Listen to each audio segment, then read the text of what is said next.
La dépression peut avoir des effets dévastateurs sur tous les aspects de la vie humaine. De nombreuses méthodes ont été mises au point pour diagnostiquer cette maladie. L'un des outils de dépistage les plus courants est le test de dépression. Il s'agit d'un moyen simple d'identifier la présence de symptômes de ce trouble et d'en déterminer la gravité. La nature des tests psychologiques pour les symptômes. Le test est l'un des outils utilisés dans le cadre du dépistage de la santé mentale. Les tests prennent généralement la forme d'une enquête. Les questions peuvent être posées oralement. Les personnes peuvent également lire et répondre sur papier ou sur des appareils numériques. Les tests de dépression largement utilisés et généralement acceptés visent à identifier les symptômes et à mesurer la gravité de la maladie. Ils sont également utilisés pour suivre les progrès réalisés au cours du traitement. Certains tests ne sont pas utilisés pour diagnostiquer la dépression, mais pour écarter d'autres maladies graves susceptibles de provoquer des symptômes similaires. Il est important de se rappeler que les tests peuvent être retenus de manière indépendante, mais qu'ils ne remplacent pas le diagnostic clinique. Limite d'utilisation. Les résultats des tests ne suffisent pas à eux seuls à diagnostiquer une dépression. Selon la nature du problème, il est possible d'identifier les symptômes du trouble,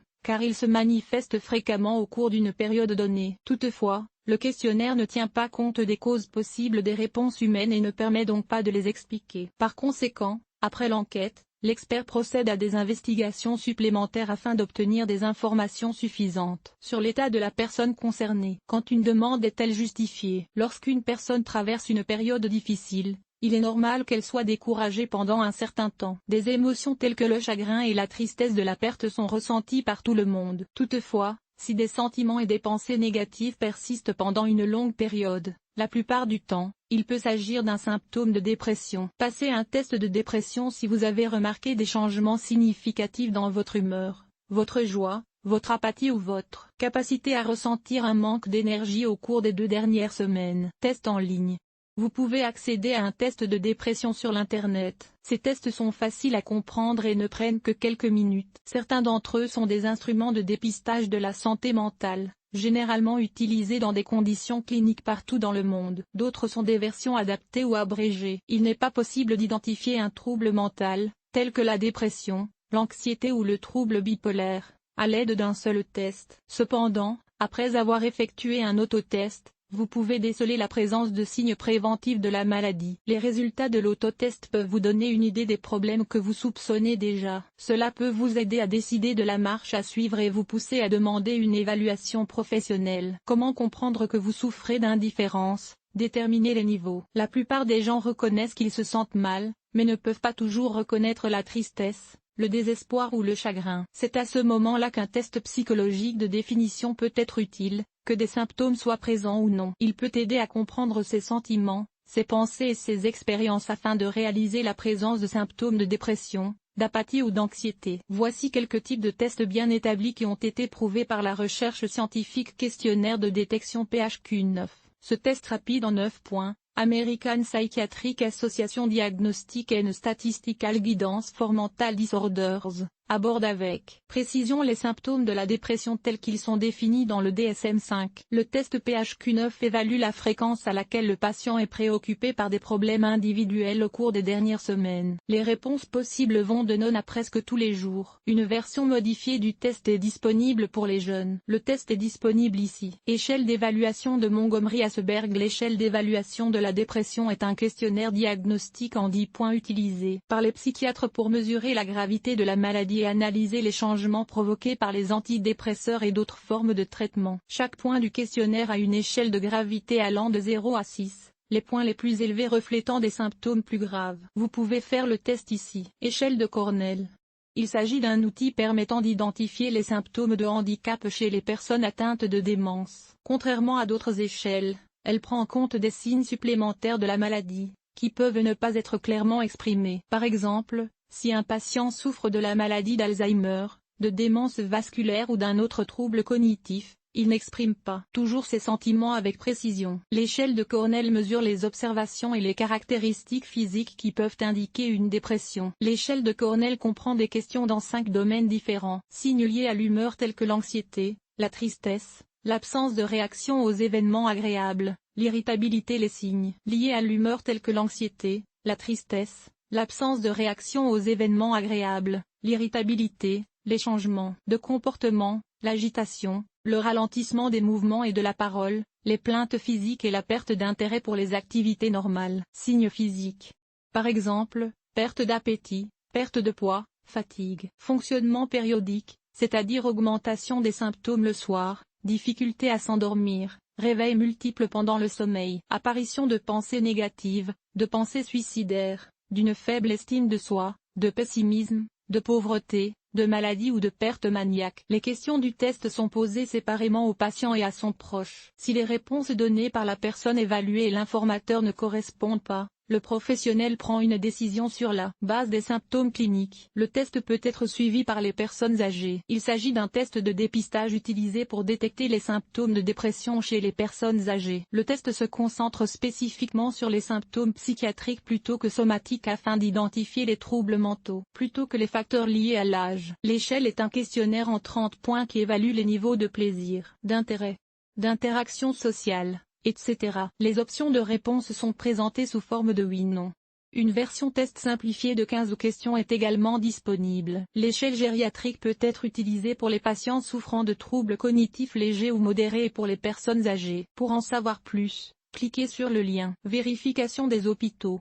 Il s'agit d'une échelle bidimensionnelle conçue pour détecter la dépression et l'anxiété chez les patients physiquement malades. Les questions du questionnaire sont structurées de manière à éviter les symptômes somatiques courants de la maladie du patient, par exemple la fatigue, l'insomnie et la dépendance à la douleur. Le test comprend 14 points. 7 questions portent sur l'anxiété et 7 sur la dépression. Chaque questionnaire est évalué entre 0 et 3 points. Cela signifie que vous pouvez obtenir entre 0 et 21 points pour l'anxiété ou la dépression. Les brûlures.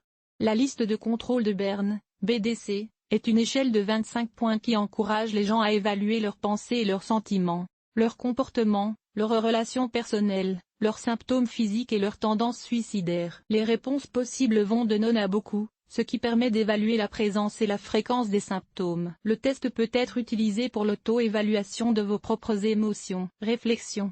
Conclusion. Obtenir un indicateur fiable de la présence ou de l'absence de symptômes de dépression.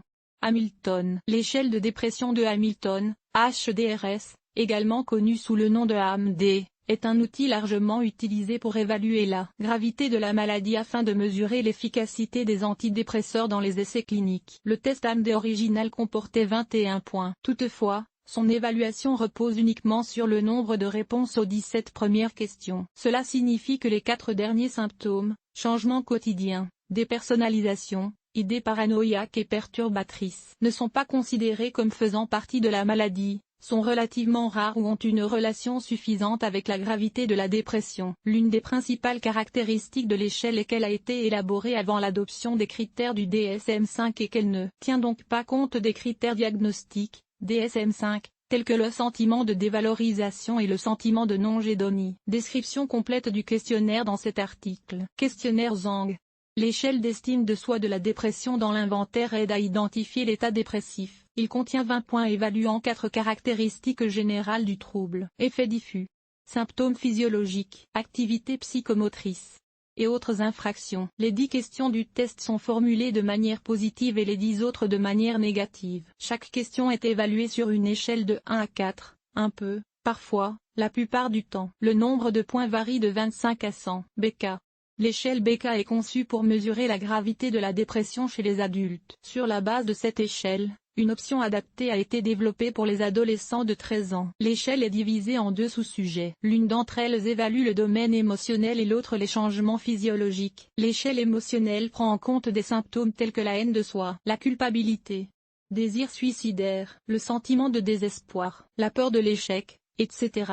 L'inconscient physique révèle des difficultés de concentration, un manque d'énergie, une tendance à pleurer, de la tristesse, une perte de contrôle de soi, une perte d'appétit, etc. Le questionnaire comporte 21 questions. Chaque question comporte 4 possibilités de réponse. Chaque réponse est évaluée entre 0 et 3 points, en fonction de l'intensité des symptômes dépressifs. Analyse complète des méthodes ici. Questionnaire OI Oxford OI Ox sur la base du questionnaire Beck, des experts ont mis au point un test permettant de mesurer la satisfaction des personnes à l'égard de différents aspects de la vie. Diverses études ont confirmé le haut niveau de fiabilité du test et la corrélation entre ses résultats et les conséquences de la dépression. Le test se compose de 29 affirmations. Vous devez indiquer dans quelle mesure vous êtes d'accord ou non avec chacune d'entre elles. Les résultats sont affichés sous forme de pourcentage. Vous pouvez passer le test ici. À propos de l'anxiété et de la dépression, il s'agit d'un test clinique conçu pour identifier les symptômes et évaluer les états névrotiques. Il se compose de 20 questions réparties en 2 échelles pour évaluer l'anxiété et la dépression névrotique. Ces tests sont destinés à des fins d'information et d'éducation uniquement. Leurs résultats ne peuvent remplacer l'aide réelle d'un professionnel et ne doivent pas être utilisés pour prendre une décision. Test d'expression des psychologues. Comment distinguer la dépression et la tension nerveuse de la mauvaise humeur? L'humeur et la tension nerveuse sont familières à tout le monde. Cependant, si ces sentiments sont conservés pendant plus de 2 semaines, il se peut que vous souffriez de dépression, de névrose ou des deux à la fois. Les tests psychologiques posent des questions clés qui permettent d'évaluer l'état dans lequel vous vous trouvez. C'est un moyen rapide de savoir si vous êtes dans un état d'anxiété. Un bref test de votre état mental peut vous aider. L'échelle de neuroticisme KS peut aider à déterminer le degré de probabilité du neuroticisme. Cliquez ici. Ce test permet de distinguer activement les états émotionnels déroutants. Le test est disponible sur le lien. La mauvaise humeur permet d'identifier le test Elscombe Advenventure 100. Il est disponible ici. Le type de professionnel le plus précis est le meilleur. Dans la plupart des cas, des professionnels de la santé mentale sont utilisés dans les tests qui se sont avérés valides à la suite. De nombreuses études scientifiques. Top 10 des tests de dépression. Échelle de Hamilton pour l'évaluation de la dépression. Échelle de Mongo-Mathiaberg. Questionnaire de dépression Beck. Échelle de Raskin pour l'évaluation clinique de la dépression. Intercesseur pour les symptômes dépressifs. ID. Échelle de dépression de l'Institut de recherche en neurologie IV. Monsieur Bechterewa. Échelle hospitalière d'anxiété et de dépression Sigemont. Échelle d'évaluation de la dépression endogène et réactive de Newcastle. NED. Échelle d'anxiété de Tsan. Échelle d'anxiété de Spielberger. Ces tests permettent d'identifier les infractions les plus graves. Ils analysent les domaines de la détresse générale, stress associé à des émotions négatives, des troubles du plaisir, réduction de la capacité à éprouver du plaisir, et des symptômes somatiques. Après avoir identifié les effets cliniques associés à la violation de systèmes de neurotransmetteurs spécifiques, les psychiatres peuvent choisir le traitement en fonction du processus pathologique. Les tests de dépression sont un moyen facile d'identifier les symptômes de la maladie. Ils ont été testés par un certain nombre d'études et peuvent aider à diagnostiquer la gravité de la dépression. Il est important de se rappeler que les résultats des autotests ne sont pas définitifs et qu'ils doivent être interprétés par un professionnel. L'utilisation de questionnaires en ligne peut être un point de départ pour réaliser le besoin de soutien d'un professionnel.